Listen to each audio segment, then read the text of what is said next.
সারদা দেবীর বাড়ি থেকে শ্রী চৈতন্যের ভূমি পর্যন্ত, মায়াপুর থেকে জয়রাম বাটি আর একটি এক্সপ্রেস ট্রেনের নতুন প্যাসেঞ্জার ট্রেনের লোকাল প্যাসেঞ্জার ট্রেনের তিনি করবেন নরেন্দ্র মোদী, এবং তারপরে সিঙ্গুরে আমাদের একটি জনসভা হবে।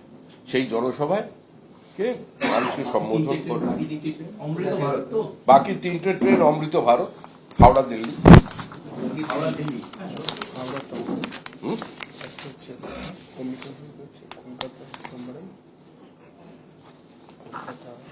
বাকি তিনটে মায়াপুর থেকে জয়রামবাটি পর্যন্ত নতুন প্যাসেঞ্জার ট্রেন, কলকাতা থেকে মানে সাঁতরাগাছি টু তাম্বারাম অমৃত ভারত এক্সপ্রেস, কলকাতা মানে হাওড়া থেকে আনন্দ বিহার টার্মিনাল অমৃত ভারত এক্সপ্রেস, শিয়ালদা থেকে বেনারস পর্যন্ত অমৃত ভারত এক্সপ্রেস।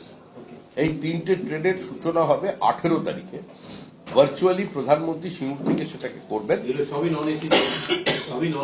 তিনটে ট্রেন নন এসি ট্রেন। আর প্রথম স্লিপার ক্লাস বন্দে ভারতের, যেটা কলকাতা থেকে কামাখ্যা মানে বাংলা থেকে আসাম, সেটা স্লিপার ক্লাসের ট্রেন। সেই ট্রেনটা এখান থেকে শুরু হবে।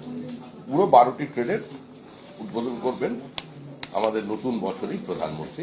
এই জন্য দলের পক্ষ থেকে আমরা এবং বিশেষ করে আমাদের যে কজন সাংসদ এই দাবি নিয়ে গিয়েছিলেন প্রধানমন্ত্রীর কাছে, তাদের পক্ষ থেকে প্রধানমন্ত্রীকে কাছে আমরা কৃতজ্ঞতা স্বীকার করছি, অভিনন্দন জানাচ্ছি। একই সঙ্গে আমাদের রেলমন্ত্রী অশ্বিনী বৈষ্ণবকে। এবং এর সঙ্গে এটা বলে রাখা প্রয়োজন যে 43টা রেলের প্রজেক্ট আজকে পশ্চিমবঙ্গে বন্ধ হয়ে আছে রাজ্য সরকারের অসহযোগিতার কারণে, রাজ্য সরকারের ভ্রান্ত জমি নীতির কারণে, জমি জটের কারণে। এবং এগুলোকে চালু করবার জন্য রাজ্য সরকারের পক্ষ থেকে যে আন্তরিকতার প্রয়োজন ছিল সেটা দেখা যায়নি। সেক্টর 5 থেকে হাওড়া স্টেশন মেট্রোয় সরাসরি পৌঁছে যাবার ব্যবস্থাটা বন্ধ আছে শুধুমাত্র রাজ্য সরকারের অসহযোগিতার কারণে। চিংড়িহাটার কাছে সামান্য কয়েক মিটারের যে সমস্যা, সেই সমস্যাটার সমাধান এখনো পর্যন্ত সরকার করে উঠতে পারেনি, বারবার বলা সত্ত্বেও।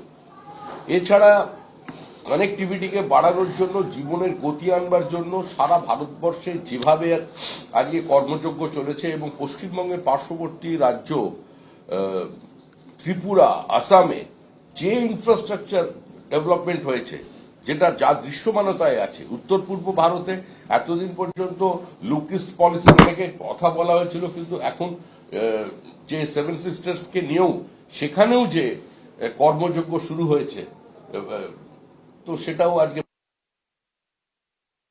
সরকার আছে। কার্যত এখানে কোন ধরনের করা এক প্রকার অসম্ভব হয়ে দাঁড়িয়েছে। ধন্যবাদ। তবে বন্দে ভারত যেটা স্লিপার, নন এসি নয় কিন্তু এসি। বন্দে ভারতের কথা বলি, আমরা অমৃত ভারতের কথা বলছি। হ্যাঁ, স্লিপার এসি অবশ্যই।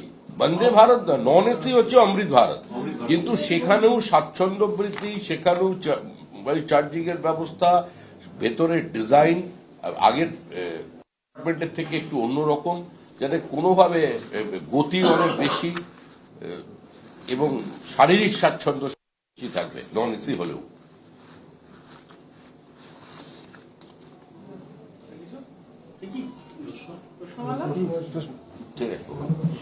আবারও মুখ্যমন্ত্রী মমতা বন্দ্যোপাধ্যায় মুখ্য নির্বাচন কমিশনার জ্ঞানেশ কুমারকে চিঠি দিলেন এবং তার অভিযোগ যে নথিপত্র কোনো রিসিপ্ট কোথাও দেওয়া হচ্ছে না, নথিগুলো গ্রহণ করা হচ্ছে না। প্রত্যেক দিনই প্রায় মুখ্যমন্ত্রী এখন চিঠি দিতে শুরু করেছেন। আগে একটা ভানু সিংহের পদাবলী ছিল, এবার ওরকম কোন সিংহীর পত্রাবলী হবে ভবিষ্যৎ, বই বেরোবে।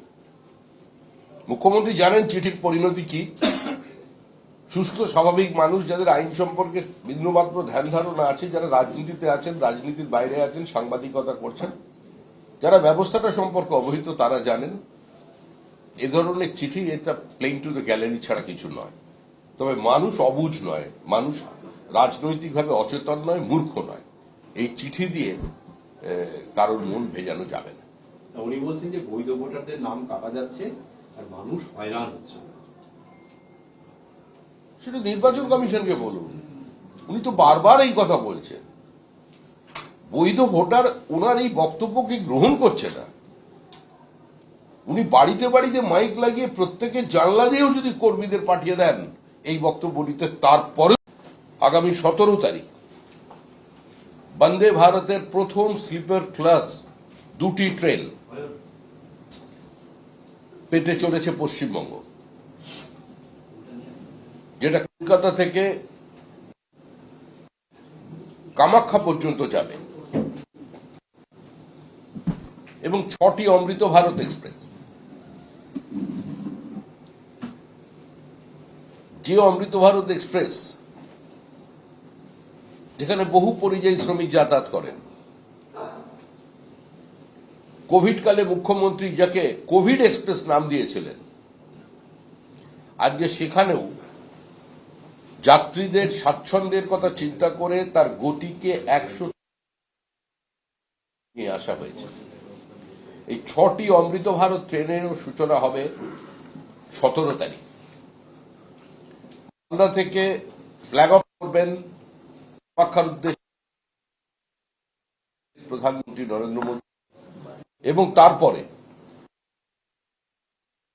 বেলায় অংশগ্রহণ করবেন সেই জনসভায় থেকে তিনি মানুষকে সম্বোধন করবেন। 17 তারিখ আমি আবার বলছি যে নর্থ বেঙ্গলের সঙ্গে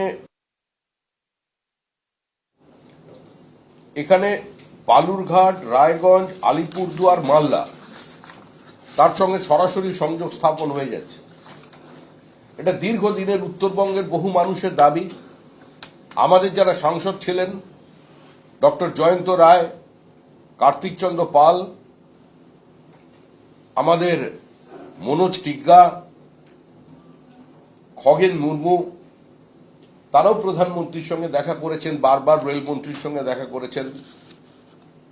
আমরা যারা দুই কক্ষে আছি, আমরাও বলেছি যে উত্তরবঙ্গ দীর্ঘদিন অবহেলিত রাজ্য সরকারের কারণে, এবং উত্তরবঙ্গের এই যে ভৌগোলিক অবস্থান, সেখানে এত পেশেন্টকে বিভিন্ন জায়গায় নিয়ে যাওয়ার জন্য কোনো পর্যাপ্ত ব্যবস্থা সেখানে নেই। তাদের বহু অংশ ট্রাভেল করে প্রথমে আসতে হয়, বাসে করে বা গাড়ি করে, সেটা অত্যন্ত ব্যয় সাপেক্ষ। তারপরে তারা মালদা থেকে তাদের কোনো ট্রেনে আসতে হয়, কিংবা আবার কলকাতায় আসতে হয়, সেখান থেকে দক্ষিণ ভারতের ট্রেন ধরতে হয়। তো সেই জায়গায় দাঁড়িয়ে নিঃসন্দেহে আজকে উত্তরবঙ্গের সঙ্গে সরাসরি দক্ষিণ ভারতের সংযোগ স্থাপন করছে আজকে এই অমৃত ভারত এক্সপ্রেস। এতে বহু মানুষ, প্রান্তিক মানুষ, সাধারণ